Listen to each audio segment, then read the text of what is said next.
3টে পরোটা, আনলিমিটেড তরকারি, একটা সিদ্ধ ডিম, এক টুকরো পেঁয়াজ, 30 টাকা। রাজুদা ওই পচা মাল খেতে পাবে, ভালো নয়। এখন আপনারা জানেন ডিজাইনে সব কিছু চলছে। আমাদের বৌদিকে যদি বলে দেন গাওয়া ঘিয়ের পরোটা করে দিতে, দিবে না? দিবে না। গাওয়া ঘিয়ের পরোটা করে দিচ্ছে, বিবি বলছে হাতে করে খাওয়াতে বললে বিবি ভালোবেসে হাতে করে খাইয়ে দিবে, ভালো লাগবে না। ভোর 5টায় হারামখোর মালদাটাকে গিয়ে লাইন দিয়েছে, বলছে আমি মালদা থেকে এসছি, রাজুদার পরোটা খাবো। হারামখোর বইয়ের গাওয়া ঘিয়ের পরোটা ভালো লাগলো না, পচা তেলের পরোটা খেতে গেছে লাইন দিয়ে। এক থেকে দুঃখ ডিজাইন। হাওড়া জেলায় একটা চায়ের দোকান করেছে একটা মেয়ে ছেলে, ছোট পোশাক পরে চা বিক্রি করছে। যত ভিড় খালি ইয়ং ছেলেদের। দিদি চা। কিসের? ওটা তো চায়ের ভিড় নয়, ওটা দিদির ভিড়, ওর শরীরের ভিড়, ওর পোশাকের ভিড়। এটা আমি শরীয়ত বলছি, আপনাদিকে গল্প বলি নাই।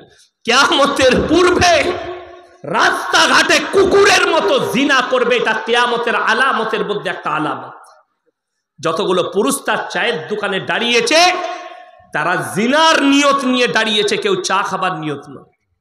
যদি বলেন চায়ের ভিড়, তাহলে সুজাপুর ডাঙ্গাই যেতে হবে চা খেতে, ওইটা হচ্ছে চায়ের ভিড়। আমি ওখানে দাঁড়িয়ে মালাই রুটি চা খাই, বেচারা আমার চায়ের পয়সা নিতে চাই, আমি জোর করে দিই। ওইটা হচ্ছে চায়ের ভিড়, আর ওটা হচ্ছে শরীরের ভিড়, ওটা হচ্ছে তার দেহর ভিড়, চায়ের ভিড় নয়। এটা কিয়ামতের আলামত। বর্বরতা বেড়ে যাবে, লেখে নিয়ে যান। রাসূল আকরাম সাল্লাল্লাহু আলাইহি সাল্লাম বললেন কিয়ামতের পূর্বে বর্বরতার যুগের পাপগুলো মডেলিং হয়ে ফিরে আসবে তোমাদের কাছে, অনুভব করতে পারবেন না। আজকে ভারতের সুপ্রিম কোর্ট রায় দিয়েছে সমকামী, ভারতে লিগেল। আজকে মুসলিমদের মধ্যে বিষ ছড়িয়ে গেছে।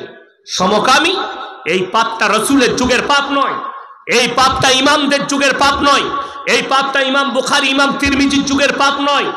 এই পাপটা হচ্ছে হযরতে লূত নবীর কওমের পাপ, যে পাপের কারণে একটা পুরো নসলকে আল্লাহ ধ্বংস করেছেন। ম্যাপটা খুলে দেখবেন, পৃথিবীর ম্যাপটা আল্লাহ তাআলা রুটির মতো পাল্টিয়েছে।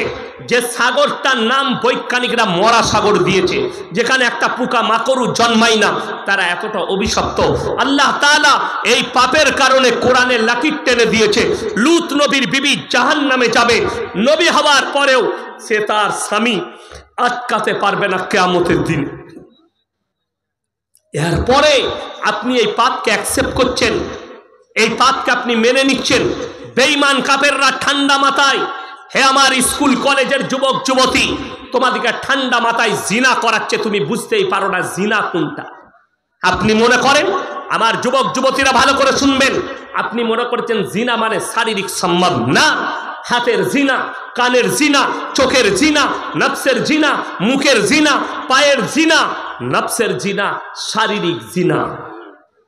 আপনি হাতের দ্বারা কোনো মেয়েকে টাচ করেছেন, ইসলামে ওই জন্য মেলা হারাম। ইসলামে নির্জনে একটা পর পুরুষ আর পর নারী এক কাছে হওয়া হারাম। শরীয়ত বলছে। আমার ভাই, যদি আপনি বলেন আপনাদের মতো মৌলী সাহেবের কাছে কোনো মেয়ে গেলে আপনারা কি করে কন্ট্রোল হারাবেন? ওরে হারামখোর, আমি তো অনেক দূরের কথা, মৌলবি মুল্লা তো অনেক দূরের কথা।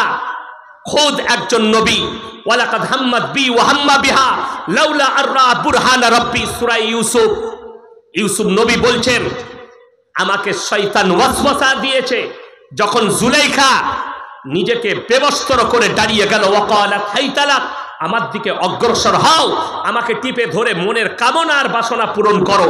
হযরতে ইউসুফ নবী বলছেন, ওয়ালাকাদ হাম্মাত বি ওয়া হাম্মা বিহা লাউলা আররা বুরহানা রাব্বি, আল্লাহ আমাকে হিফাজত করেছে, কিছুক্ষণের জন্য শয়তান আমাকে ওয়াসওয়াসা দিয়েছে, সুযোগ আছে জিনা করে লাও। আল্লাহ, আমি পয়গম্বর বলে আল্লাহ আমাকে বাঁচিয়েছে। ইয়াসিন কি করে বাঁচতে পারে? আমার মধ্যে নফস দিয়েছে, আমার মধ্যে যৌবন দিয়েছে, ওই জন্য সাবধান হচ্ছে। আমার বলার উদ্দেশ্য, আগামীতে জলসা করলে এই পর্দা দিবেন না, এমন এক পর্দা দিবেন বক্তাকে যেন চোখে কোনো নারী না দেখতে পায়, না বক্তা নারী দিকে দেখতে পায়, না পুরুষকে তারা দেখতে পাবে, না আমরা তাদেরকে দেখতে পাবো। আমার মাদ্রাসার জলসায় 30,000 শ্রোতা, 30 থেকে 40টা গরু জবাই হয়, ডেলিগেট থাকে না, ফ্রি বিরিয়ানি, 150 টাকা কিলো চালের বিরিয়ানি কলকাতার বাবুর্চি রান্না করে, খালি 70,000 টাকা বাবুর্চি নেয়, ফ্রি খাবার দাবার লোকে দেয়, লোকরাই খায়। আপনি দেখাতে পারবেন না মহিলারা কোন রাস্তায় এলো, অথচ প্রত্যেকটা মায়ের কাছে 1 কিলো করে বিরিয়ানির প্যাকেট পৌঁছে যায়, আর তারা গেল কোন রাস্তায়। আর আজকে এমন অবস্থা, মহিলারা চাপ দিচ্ছে স্টেজে গিয়ে বক্তাকে দেখব। আমার মতো বক্তাকে দাওয়াত দিবেন না। যদি বেপরদা করে রাখেন, আমার এই চেহারা, আমার আকৃতি, আমার সবকিছু আমার স্ত্রীর জন্যে। একটা পুরুষের যৌবন তার স্ত্রীর জন্যে, একটা নারী তার যৌবন, তার সৌন্দর্যতা তার স্বামীর জন্যে, পরপুরুষের জন্য নয়। কোরআনে মারাত্মক অর্ডার দেওয়া হয়েছে এটার জন্যে। 18 পারা 1ম পৃষ্ঠা, কাদ আফলাহাল মুমিনুন আল্লাযীনা হুম ফি সালাতিহিম খাশিউন ওয়াল্লাযীনা হুম আনিল লাগবি মুরিদুন ওয়াল্লাযীনা হুম লিয-যাকাতি ফাইলুন ওয়াল্লাযীনা হুম লিফুরুজিহিম হাফিজুন। তোমরা মুমিন তারা হবে যারা নিজেদের লজ্জা স্থানের রক্ষণাবেক্ষণ করবে। আজকে বেঈমান কাফেররা যেটা চেয়েছে তারা কামিয়াবি লাভ করেছে। বুখারী শরীফের হাদিস শুনেলেন তাদের কামিয়াবি কোনটা, আর আমরা নাকাম কি করে হয়েছি। কোরআন আমাদের, রাসূল আমাদের, হাদিস আমাদের, আদর্শ আমাদের, তারপরও আমরা নাকাম কেন? বেঈমান কাফেররা আমাদের ব্রেনে এমন মন্ত্র ভরে দিয়েছে, ঠান্ডা মাথায় চাপিয়েছে। আপনি আলেম বিরোধী হলেন, আপনি কোরআন বিরোধী, আপনি রাসূল বিরোধী। একটা আলেম যদি হক কথা বলে, আপনি পেছনে গিয়ে গালি দেন, যেটা আপনার যে পাপে আপনি লিপ্ত আছেন, ওই পাপ করার কারণে আপনি মৌলবীকে গালি দেন। আপনি ইমাম জুম্মার দিনে জিনার বায়ান করলে, পরকীয়ার বায়ান করলে ইমামকে তাড়ানোর ব্যবস্থা করেন, যেহেতু আপনি পরকীয়ায় লিপ্ত হয়ে আছেন। খুব দুঃখের বিষয় এটা। আপনাকে বলে চাই, বুখারী শরীফের হাদিস, একটা পুরুষ টাকনুর ওপরে কাপড় পরবে। বেঈমান কাফেররা প্যান্ট তৈরি করেছে, প্রত্যেকটা যুবকের প্যান্ট টাকনুর নিচে, নামাজ পড়ার সময় খালি গুটিয়ে দিচ্ছে। ঠিক বললাম না? কিছু যুবক নামাজের সময় গুটাচ্ছে। কোন মৌলবি যদি ফতোয়া দিতে পারে নামাজের সময় টাকনুর ওপরে গুটি নেওয়াটা, এটাই খালি শরীয়ত, নবীজি এটাই বলেছেন, বাকি টাইম নিচে থাকলে অসুবিধা নাই, হারাম। টাকনুর নিচে যে পুরুষ কাপড় পরবে, মারাত্মক দুটো পাপ। এই টাকনুর নিচে কাপড় পরার কারণে আল্লাহ ওই অঙ্গগুলো জাহান্নামে দিবেন। নাম্বার 1, টাকনুর নিচে যারা কাপড় পরে তাদের দিলেতে তাকাব্বুর মানে অহংকার আসে, আর হাদিসে আছে যারা অহংকারী হবে আল্লাহ তাদেরকে জান্নাতে দিবেন না। আপনি ওই পোশাক পরেছেন, অহংকার এসছে টাকনুর নিচে।